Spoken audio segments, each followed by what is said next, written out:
நடிகர் ரஜினிகாந்த் திடீர் உடல்நலக் குறைவு காரணமா சென்னை கிரீன்ஸ் சாலையில இருக்க அப்பல்லோ மருத்துவமனையில 30ஆம் தேதி அனுமதிக்கப்பட்டாரு.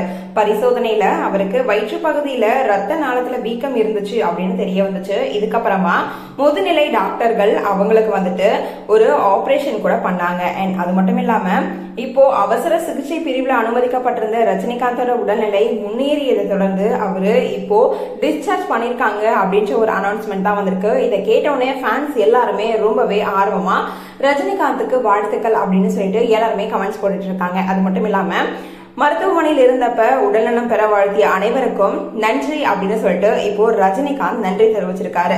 இது குறித்து ஒரு அறிக்கை விட்டிருக்காரு. என்ன அப்படின்னா, நான் ஹாஸ்பிட்டல்ல இருக்கும்போது சீக்கிரம் உடல்நலம் பெறணும் அப்படின்னு என்னை வாழ்த்திய பிரதமர் மோடி, முதலமைச்சர் மு க ஸ்டாலின், எதிர்க்கட்சித் தலைவர் எடப்பாடி பழனிசாமி உள்ளிட்ட அனைத்து அரசியல் நண்பர்களுக்கும், திரைப்படத்துறையை சார்ந்தவர்களுக்கும், எனது அனைத்து நண்பர்களுக்கும், நல விரும்பிகளுக்கும், பத்திரிகை நண்பர்களுக்கும் எனது மனமார்ந்த நன்றிகள்.